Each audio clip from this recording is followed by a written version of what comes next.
US lawmakers are investigating an attack on an alleged Venezuelan drug boat after the White House confirmed that the Navy admiral in charge ordered a follow-up strike on that boat.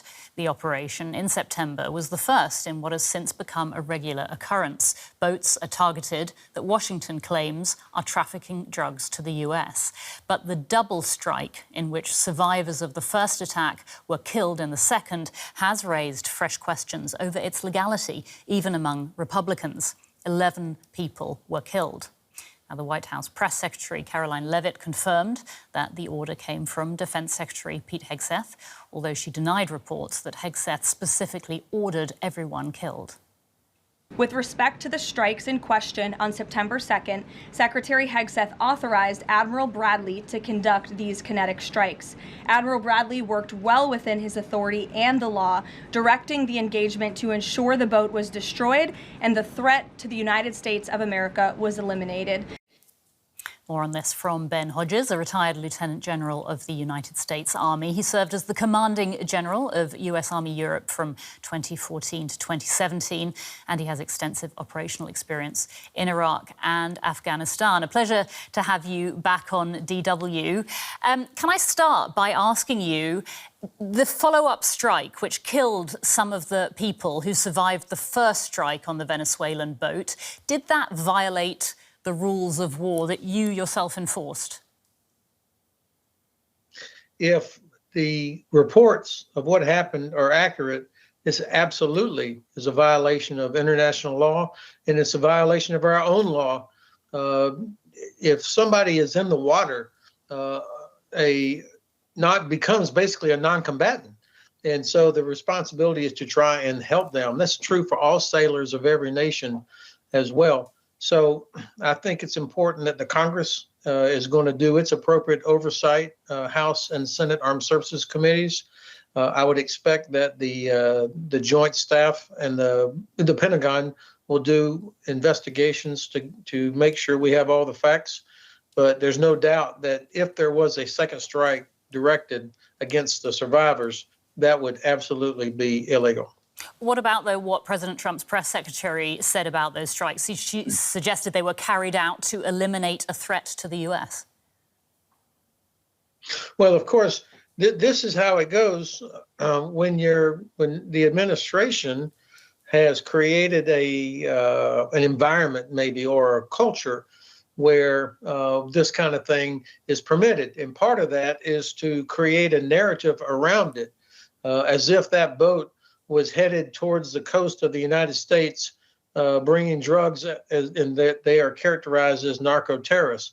For sure, there's no way anybody wants to see drugs reaching the coastline of the United States. I want to be clear about that.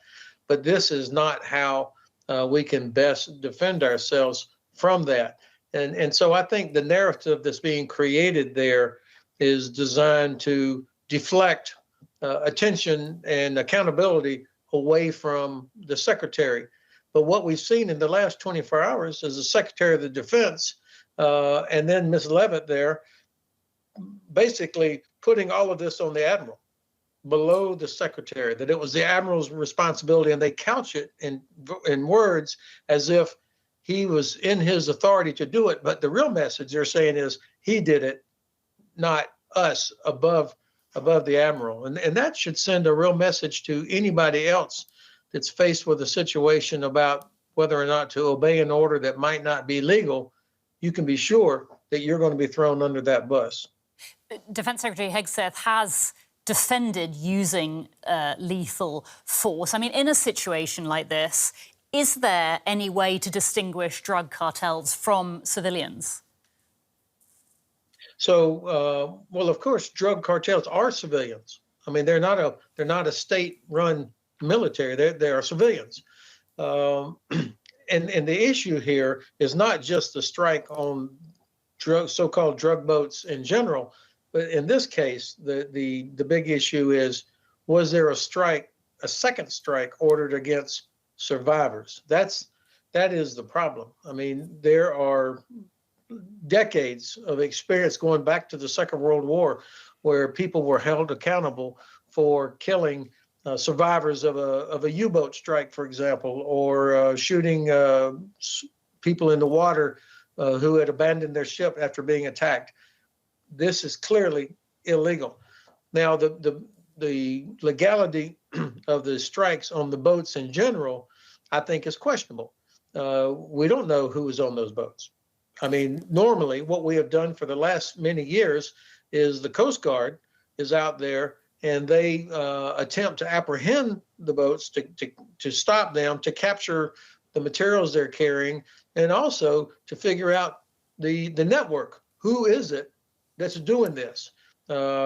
This, in my view, is new, to just automatically destroy the boats. And I think not only is this illegal, you can see that our British and French allies have begun to have real concerns about the legality of this, and in fact are reducing their willingness to share intelligence with the United States in the region because they are concerned as well. You're calling it illegal. The Venezuelan president, Nicolas Maduro, is calling it an act of war. Are these US actions, do you think they're likely to provoke retaliation from Venezuela? Well, that's a different story. You know, I don't know exactly what the administration intends with the Venezuela.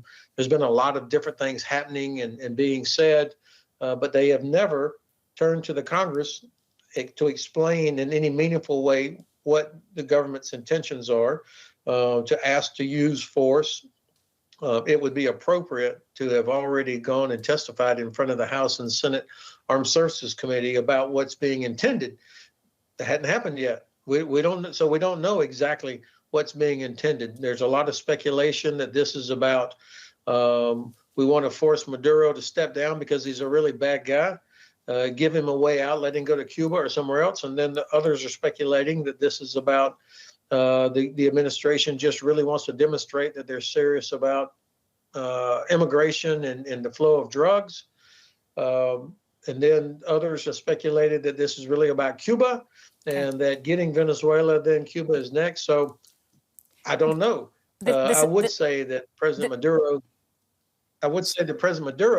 is not in a legitimate position to question whether or not something is illegal. And if I could ask you, I mean, there's an enormous US military presence now in the Caribbean, obviously a difficult situation. How do you think this situation could be diffused? Can it still be diffused?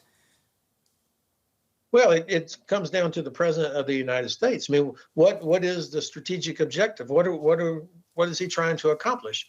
Clearly, having so much sea power and other capabilities in the region is not for counter narcotics. This is about something much more significant. Now, whether or not they intend to actually conduct kinetic strikes against facilities in Venezuela that are linked to the drug traffic or drug industry, I don't know. But I think that this is something that the Congress should be paying very close attention to and should demand that the administration explain what is going on. I listened to Admiral Stavridis yesterday. He said his estimate, and he used to be the commander of U.S. Southern Command before he was the Supreme Allied Commander of Europe. And he said he thought the chances were two out of three that there were going to be some sort of kinetic strikes by the U.S. against some targets in Venezuela. But of course, even he is having to speculate as well because we just don't know exactly what the administration intends. And this is how we go down a dangerous path. If the administration cannot clearly define what the objective is and have support from the Congress to do it, then you end up in these forever wars or things that have really messy endings that don't accomplish or don't help protect America's interest. And it's hard to know how much of this is. Ben Hodges, I'm afraid we've run out of time. I'm sorry to interrupt you, but we are going to have to leave it there. Retired Lieutenant General of the United States Army, Ben Hodges, thank you so much for your time as ever.